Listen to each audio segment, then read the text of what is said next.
आए हो तो प्रेस कॉन्फ्रेंस का खास मुद्दा क्या रहने वाला? मीडिया के सभी साथियों का आज की इस प्रेस कॉन्फ्रेंस में बहुत बहुत स्वागत है। मेरे साथ हमारे लोकसभा अध्यक्ष देवेंद्र गौतम जी, हमारे ज़िले के प्रधान, दोनों प्रधान शहरी और ग्रामीण दोनों मौजूद हैं, सत्यनारायण अंतिल जी, और बाकी वरिष्ठ साथी भी हमारे संगठन के आज यहाँ पे मौजूद हैं। एक ही मुद्दा है जिसको लेके पूरे हरियाणा में और पूरे देश में इस वक्त चिंता का माहौल है। जिस तरीके से हरियाणा की बीजेपी सरकार और केंद्र की बीजेपी सरकार अन्नदाताओं को दुश्मन की तरह उनके साथ बर्ताव कर रही है, उसको लेकर के हरियाणा के हर हिस्से में चिंता है।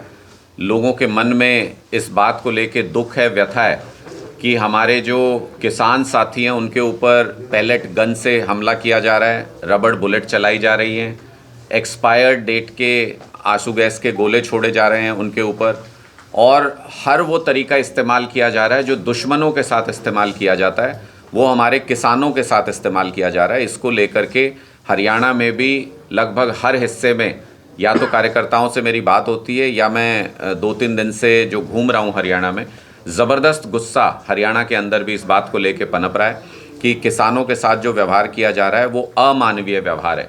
अब नई तैयारी देखने को मिली है कि शंभू बॉर्डर पे एक मशीन तैनात की गई है जिसको साउंड कैनन कहते हैं।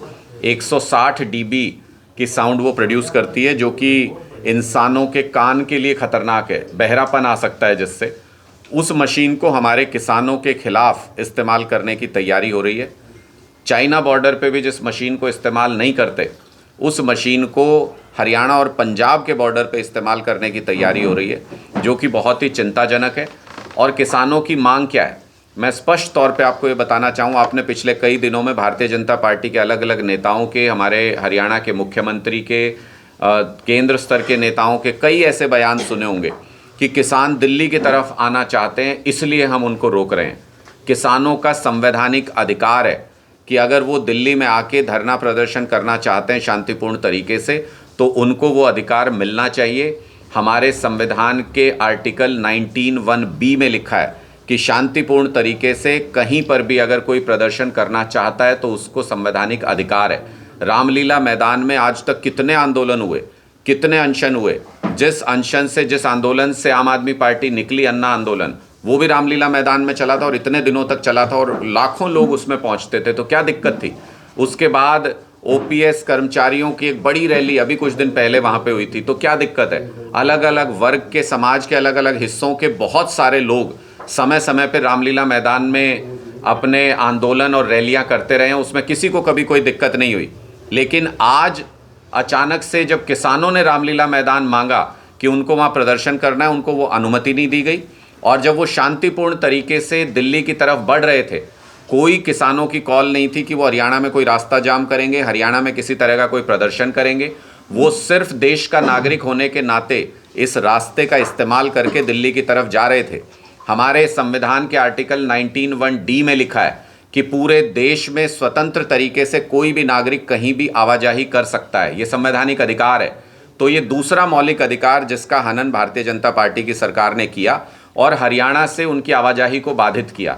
मैंने एक हास्यास्पद बयान हरियाणा के मुख्यमंत्री का सुना जिसमें वो कह रहे थे कि ट्रैक्टर लेके किसान क्यों जाना चाहते हैं, बस में या ट्रेन में चले जाएं। मैं मुख्यमंत्री जी से पूछना चाहता हूं कि आप अपना 50-50 गाड़ियों का काफिला लेके क्यों चलते हैं। हरियाणा रोडवेज की बस हरियाणा के हर हिस्से में जाती है, आप उसमें बैठ के ट्रैवल क्यों नहीं करते। तो क्या है, अब ये मुख्यमंत्री तय करेंगे कि किसको क्या पहनना है, किसको क्या खाना है, किसको किस वाहन से चलना है। इस पे उनका कोई अधिकार नहीं है।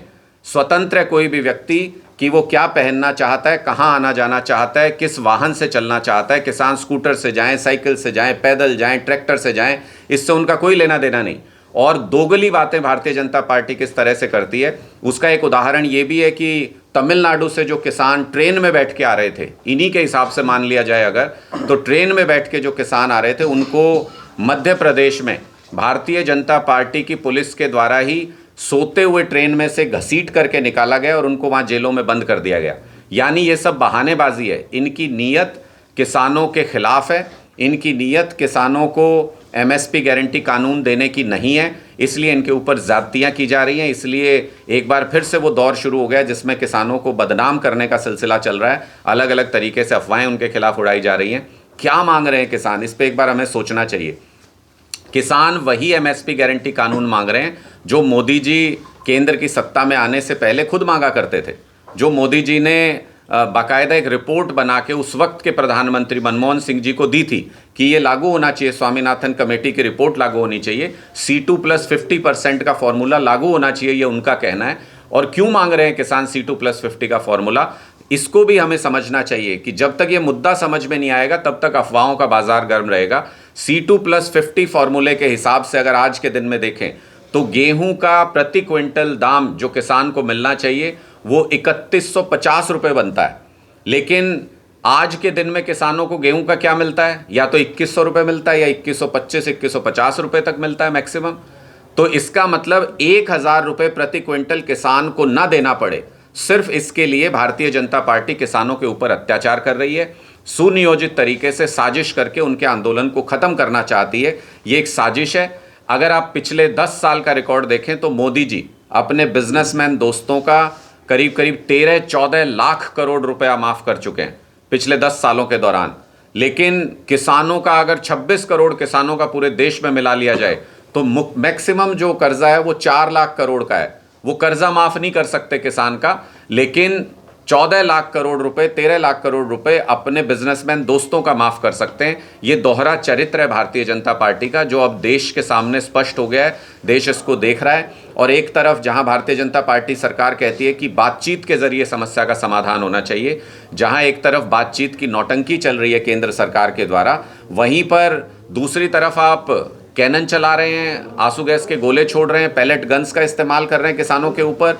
अगर आपको बातचीत के जरिए समाधान की गुंजाइश नज़र आती है, अगर भारतीय जनता पार्टी की सरकार वाकई बातचीत को लेकर के सीरियस थी, तो फिर सीमेंट की दीवारें क्यों खड़ी कर दी सारे बॉर्डर्स के ऊपर, हरियाणा और पंजाब के बीच में।